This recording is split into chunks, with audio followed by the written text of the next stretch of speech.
Welcome, welcome. I just want to say I so appreciate you joining us today. This is Lauren Fogelman with Business Success Solution, showing accounting firm owners how to double their revenue working half the time. And the topic for today is how to design a chart of accounts that supports better business decisions.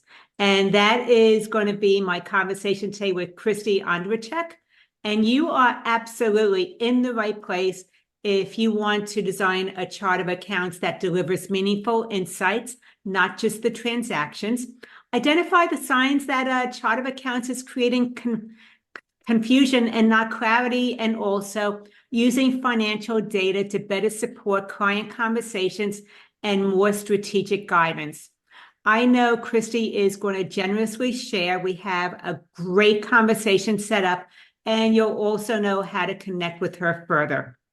A little bit about Christy. She's a financial strategist and operations leader with nearly 30 years experience helping organizations make smarter decisions within numbers. As CFO and COO of Texas CPA Houston, she works closely with accounting professionals across the region. And in 2026, she launched her own strategic advisory firm that provides fractional CFO and COO services to nonprofits and small businesses. She is actually affectionately known as the unicorn of CPAs, and Christy combines financial expertise, operational insight, and a talent for connecting people. Her mission is simple: help leaders gain clarity, reduce stress, and focus on what matters most in their business as well as their life. So, Christy, is there a website or a best way for people to go ahead and connect with you? Right now, I think the best way will be through LinkedIn. So just tag me, and I'll be looking at my messages more frequently than I used to. But yeah, right now I'm still in the growing phase of getting the website up and going, along with that shorter business Mm-hmm. email address. Because right now my business email address is very long. So just connect with me on LinkedIn. We'll start the conversation and see where we can go from there. But yes, thank you for that delightful bio. I always laugh when someone says almost 30 years. I'm like, what? It seems like just yesterday. And I'm really looking forward to our conversation because I think it is so much more important and critical, but it can get out of control and so overcomplicated. So before we get into that, how did you get to be really connected with the TX CPA in Houston and moving this direction as far as strategic advisory? So, about 8 years ago, our controller left. I was a member of TXCPA Houston. The chapter was on the board of directors, so I was really familiar with the organization. And at the time in April, I lost my other job, and they're like, "Hey, can you come help us out?" I'm like, "Yeah, sure, I'll do it for a few weeks." And so a few weeks has gone into 8 years, but I found what I really love doing is helping people and helping the organization, such as TXCPA Houston. I've had the opportunity to meet such awesome people and then also connect with awesome people to bring into the organization, whether it be like speakers such as yourself, whether it's sponsors and such. And then a few years ago, I was having that little nagging voice in my head, like, there's so many organizations that can help you. I'm like, oh no, I'm good. I'm good. And then in December, I did a vision board. I sat down for about 2 weeks and really just meditated on it and been like, this is something that's been nagging at me for honestly for a long time. And I did not want to really go with the big firms because I know I could have gotten a job that way. I really was driven to help small businesses, nonprofits, and associations because one, they don't have the funding for even a full time bookkeeper or never mind a CFO, COO. So I'm like, if I can help them make better decisions to use their money, then I feel I'm serving my purpose. And that's why I'm here. And you are what I refer to as a servant leader. because you're always giving back and it comes back either directly or indirectly to you. It sure does. I mean, Yeah. I am very fortunate to have the village that I have to support Hmm. me. And I think each and every one of us, once we identify what our purpose is, it really just, the ebbs and flows are just so beautiful. Hmm. And getting out of my own way was really what had to happen. And going with that, business owners, some of them don't even know that they have a chart of accounts. That is true. Let's just go with that. But also, if they are aware, they maybe think of their chart accounts as something that only their bookkeeper or that their accountant would care about. So, why is it actually important for a business owner to pay attention to it as well? Well, I think one of the other things that business owners do is they just take whatever the accounting platform says to do. But you do need to have a usable chart of accounts because this is the skeleton of your entire financial story. So I am an avid reader. So if you think of the chart of accounts as your table of contents, that's where you see the overview, and that's the chart of accounts, and that feeds into your financial reports. So if you have a chart of accounts that is messy and way too many accounts, every report that you get from your accountant or you run yourself is going to be messy also. So when you have a usable chart of accounts, you are going to be, as the business owner, decision maker, look at that profit and loss statement, aka income statement, and immediately understand, where's the money coming from? Where is it going? And you will be able to see that in real time because you won't have to flip through 6, 7 pages of profit and loss. So when you have that usable chart of accounts, that clarity is what helps turn bookkeeping into a compliance chore, into a decision making chore. I don't know how many people I talk to and they're like, I just do my books at tax time. I'm like, oh, why? And it's like, oh, it's just too much. Well, then how are you making decisions? So that's where the strategy comes into. So when leadership can actually read those financials, act on them in a timely manner, not just at tax time, you can make some great decisions and really grow. Then, from what I'm hearing, is that the chart of accounts is really the foundation, the skeleton of the financial health of a business. And when it's something that is actually readable and understandable, they're going to be more likely to actually use it and refer to it when they're looking at financial decisions regarding their own businesses. And as a result of that, they might end up being more profitable, avoiding costly mistakes, and also feeling like they are more financially savvy about their business than when they're just making those decisions based on gut or what everybody else is doing. Oh, for sure. I mean, if, just like when you're reading a book, if it's well organized, you keep reading it. You find Mm-hmm. the information you need. Think about the encyclopedias that we always use. They were very well organized. That's what your chart of accounts should be. And talking about organization, so regarding the chart of accounts, a lot of times it's referred to as a COA also. If somebody's not familiar with that term, then what are some of the most common issues that you see when maybe you're first looking at someone's financials? The biggest one I see is creating an account for every transaction type or unique situation. So let's think about office supplies. You got Staples, Amazon, Office Depot. You don't need an account for each one of them. It's creating clutter.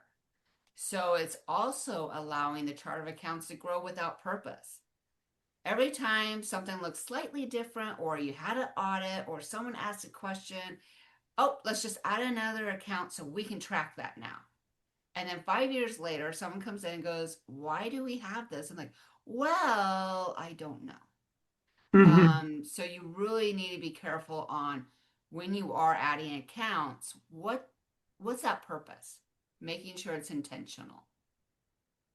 And I And do want to say one thing is the chart of accounts is not to collect data. That's the other thing. People always like, Mm-hmm. oh, let's just put it all in there. No, no, no. It's to organize information so that you can make relevant decisions. Then what I'm hearing is instead of every single individual having its own account, you want to maybe look at groupings. Is that how you would suggest? Oh, very much so. Okay. Group like items, there are some best practices and, just sitting down and being thoughtful when you do it. Then maybe something that's coming up for me for business owner that wants to have a cleaner chart of accounts, but they're not really that financially savvy, and still doing their own books. Are there maybe some basic categories that they ought to consider to help start to simplify things? So, where I start, especially with small businesses and nonprofits, is I go to the tax return, looking at the Schedule C, Mm-hmm. looking at the 990, because you have to report on those accounts. So, there's your chart of accounts. So, you don't really have to put a lot of thought into it, but then also stepping back and saying, okay, is there other things that I know will help make better decisions? So there's different ways of capturing accounting transactions in all the accounting programs. So it's just understanding what those type of classifications departments are, but then using the chart of accounts as just really the foundation. Because yes, I love detail. I love my detail, but it has its place, and the chart of Mm-hmm. accounts is not that place. So if you are beginning and you're like, what do I do? Schedule C of the 1040 is the one I always refer to because I'm going to have those accounts when I do a tax return, and then 990 for the nonprofits. Then anybody that's just starting out, just Christy gave you some real shortcuts to keep things simple instead of having it go complicated. Go to your tax returns and look at what it is that you need information for. And also just think about it from a strategic business point of view. What are things that will help you make better decisions moving forward with growing your business? And those are the things that you want to start setting up categories for. Now, when you also just taking this a little bit further, that simpler is better, then I'd like to hear a little bit more about what you mean by that. Is there something in addition that comes into mind when we talk about simpler is better with a COA? So we love to overcomplicate life, right? But in this instance, when you have more accounts, you may be thinking, well, I'll be more concise in my reporting. But the thing that happens is that adds to the pages and then your eyes glaze over and you fall asleep and you start drooling on the reports and you honestly don't know what these numbers are talking about. So while a long chart of accounts give you this illusion of precision, and it actually makes financials harder to read. So Mm-hmm. go back and look and say, okay, as the leader of this organization, of this company, what are some things that I need to know? You need to know, are you making any money? Where are you spending the money? Where are you getting the money? And then what needs attention? Mm-hmm. And that is what your chart of accounts, which leads into your profit and loss statement, will tell you. But if you have 50 expense accounts, how are you going to know what's really driving profitability, what needs attention? It shouldn't feel like a phone book for those of you who remember the big, thick phone books. It should really Mm-hmm. be a dashboard. And these accounting platforms do have dashboards for you that you can customize and such.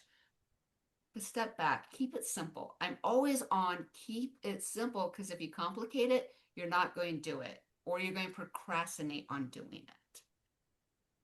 Then part of what I'm getting, and want to make sure I got the four categories or thoughts correct from a strategic point of view, is you want to think about when you're leading your company, what's going to help you make money, where you might be spending money, where money is coming to you from, as well as what needs your attention. Yes. Yeah. Okay. So it's understanding that at a quick glance. because there's a Mm-hmm. way of getting into those details to make some other decisions, but at a quick glance, what's that income statement telling you? And one of the things that's also coming up for me is that some people are very, very detailed oriented, or they're perfectionists. They really want it to be accurate, clean, sparkling, the best in their class. So they might worry that having it simplified is going to be losing some valuable information from their chart of accounts.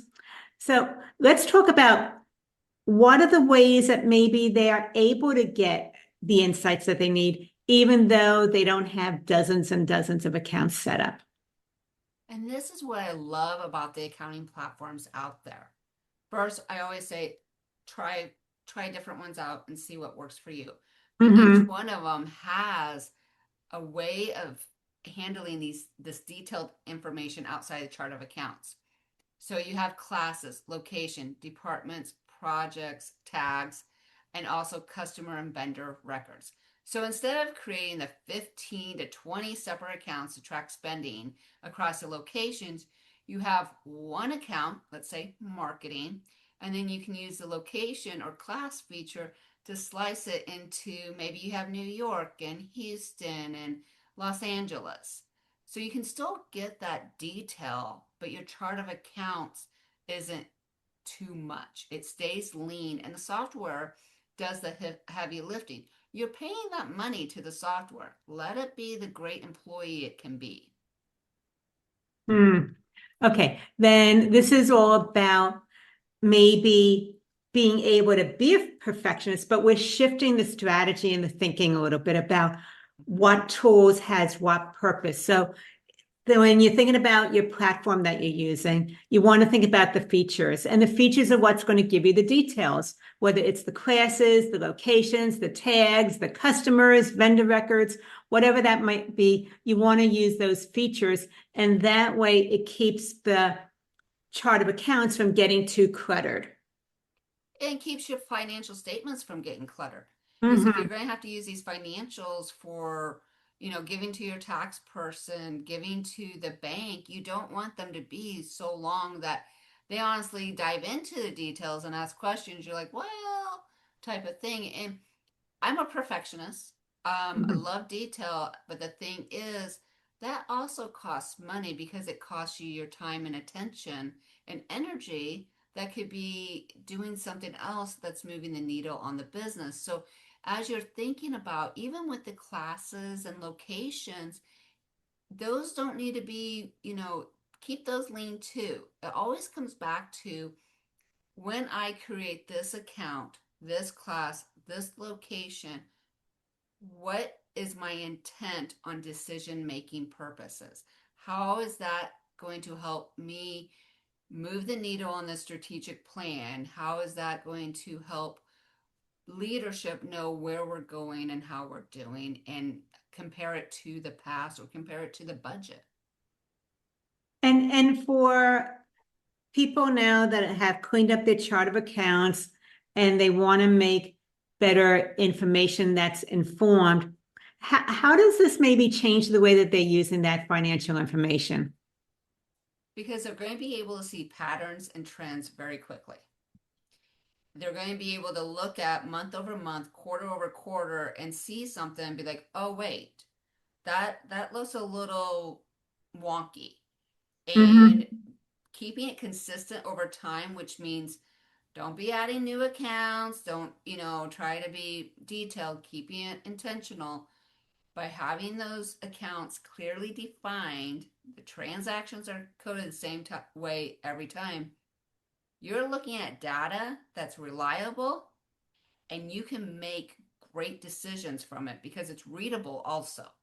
Mm-hmm. You don't have to go through all these lines of detail.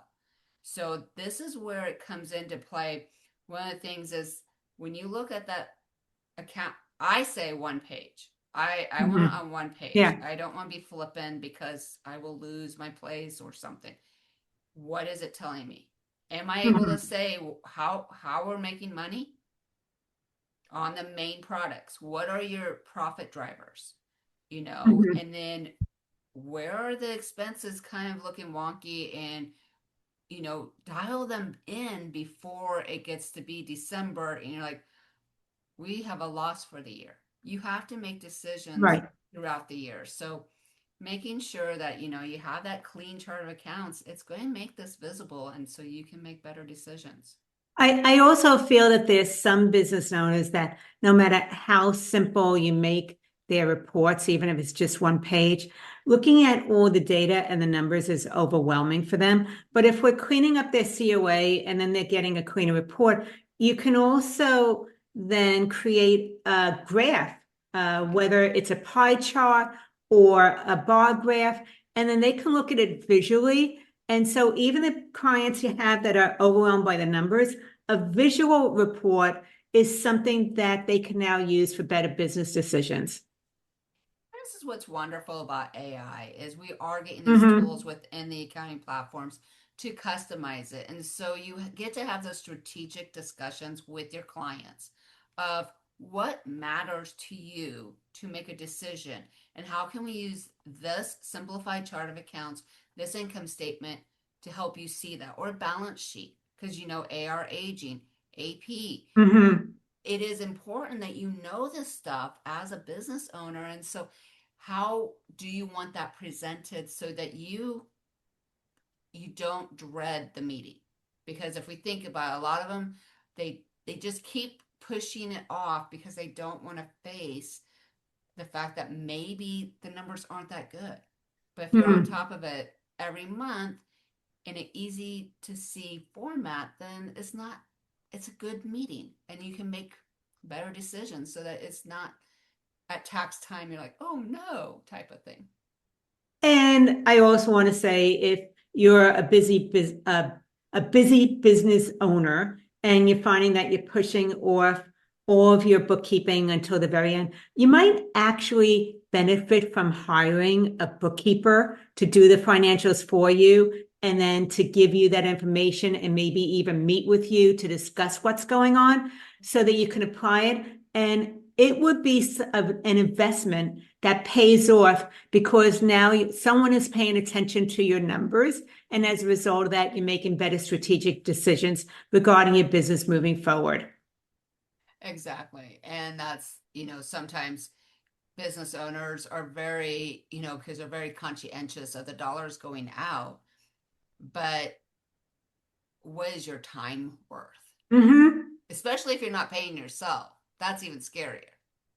So if you're staying up on a Friday night until midnight trying to get your books in order, is that really what you want your business to be like? And are you able to make the decisions to grow forward?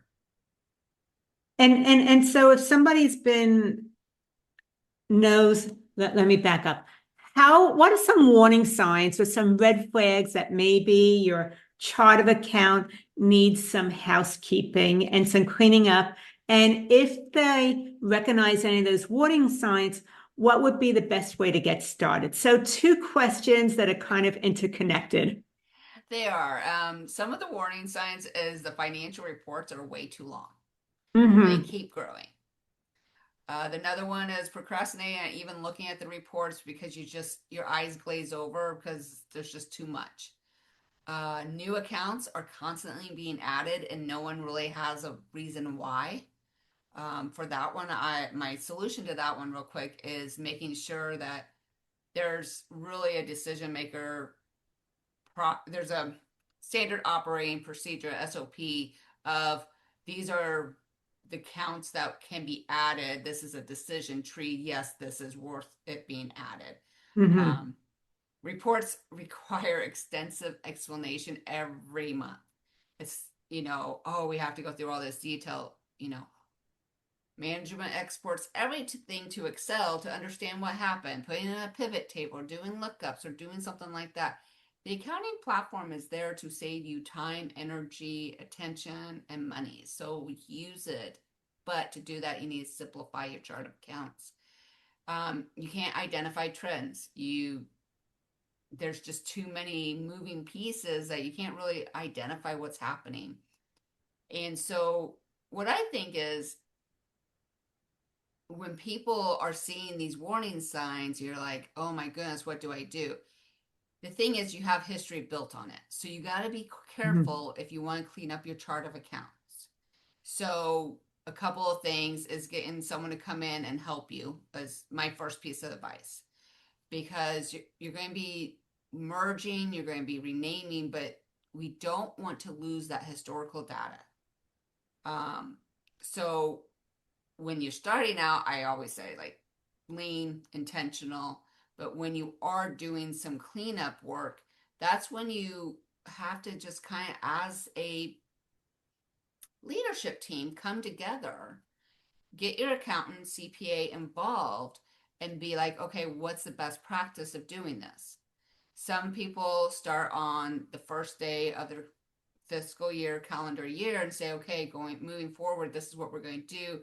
And here's the mapping from the old accounts so you can do the historical look. I do not recommend just throwing it all out the window and starting new. Please don't. Mhm. Because, and trust me, I've heard that story too. I'm like, no, we can fix this. Um, First step to this though is, so you have those warning signs and then you go to the financials and, can I read this in under 1 minute? Because that's going to be your goal. At the end of the cleanup of the chart of accounts, you can read the profit and loss statement in 1 minute and know what's happening. Um, Look at the accounts that are barely used. Can they be grouped with something else?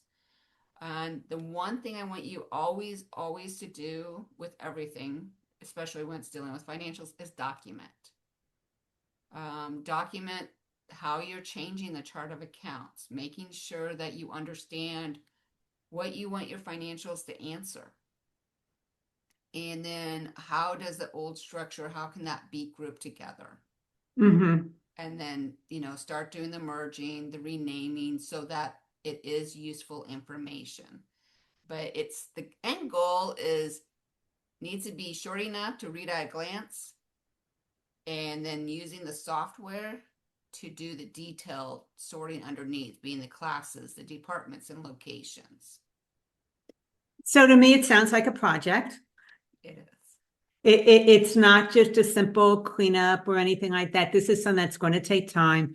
And a business owner might benefit from investing in someone who knows exactly how to get it organized so that then it's set up correctly moving forward. And the other thing is that if your chart of accounts is overcomplicated, then there's probably other things that aren't actually accurate in your financials, affecting your cash flow, affecting your profit margins that could benefit from some attention also. So I'm just going to say, if the chart of accounts is overwhelming, then it's a hint that other things in your financials could use some attention also, because you're either not collecting money or you're overpaying for something or there's redundancy and it needs being paid attention to. So I'm going to add that to your red flags and warnings. I love it. Yeah. And I think one of the things is every account on your chart of accounts should be answering a management question. And that's Mhm. why each chart of accounts, while you can go to ChatGPT and Claude and say, what is a good chart of accounts for such and such business? That's great, but I don't think AI is your decision maker. Mhm. So, what is going to help you answer those questions for growth? To consolidate expenses, to know if a product line is really profitable, because sometimes we love this certain product and you're like, oh yeah, yeah, it's profitable, until we actually like simplify where the costs are, the revenue stream, and then we put into a class or a project and they're like, oh, that's not making money. So it's stepping back and being really like, does this account help me make decisions? And what decision am I answering? What question am I answering with that account? Then stick with the 1 minute rule. You need to be able to read the P&L in under 1 minute, which means that it needs to be under 2 pages in order for you to be able to do that. And it needs to be able to help you answer those critical decisions of where your money is coming from, where you ought to be putting money more into your business. in order to be able to be more profitable and make it grow and make a difference for your customers and the people that you're helping. So, Exactly. Christy, Great job. anything else as far as something that we missed or that you want to just make sure that somebody is aware of if they're ready to move forward with this? I think the biggest thing is the chart of accounts to be the unicorn in your story, your financial story, is design it intentionally so that the financial statements, what you're looking at, become clearer. And then your conversations are going to be more strategic and better decisions are going to be made by internal leadership, external leadership, and then it's just going to be, it's not going to be a chore. You know, some people are going to be going, you'll be able to look at it and be like, I can make this decision and move forward versus 6 months later being like, we're still him-hawing over it because we don't know if it's a good decision. So, you know, Mm-hmm. designing intentionally so you can make better decisions and keeping that goal in mind, I mean, your business will thank you over and over. Absolutely. You made some great points today. Excellent information. Every single time we have a conversation, I'm always learning from you. So thank you for that. Thank you. Some of the things that we covered is why a well-designed chart of accounts creates clarity and supports better business decisions, how to recognize when your COA is creating confusion and making financials less useful, and ways to simplify the data so that you get the insights you need and you're able to have those stronger client conversations. Christy, if somebody wanted to connect with you, once again, what's the best way to do it? I know you mentioned LinkedIn, so I just want to Yeah, make sure. LinkedIn will be the Mhm. best way to start the conversation, and then I'll give you the long email address to Uh, um, my business through LinkedIn. So, but yeah, I think, you know, if you're interested, let's hop on a call. Connect with me on LinkedIn. We'll hop on a call and I'll see how I can help you out. And if anybody connecting with us is in the Houston area, you can always go ahead and connect with her through the TXCPA in Houston. That Yes. is a show up at a meeting. That's Yeah. a great way Yeah, to we have mix and get connected. mingles and morning buzzes, Mhm. conferences twice a year. So it's a lot of fun. And just have some conversations. We have some opportunities to learn from one another. Excellent. Christy, thank you so much. Thank you. I appreciate this time. I appreciate everybody joining us today. You come into the conversation with me today, Christy. This is Lauren Fogelman with Business Success Solutions, showing accounting firm owners how to be able to double their revenue working half the time.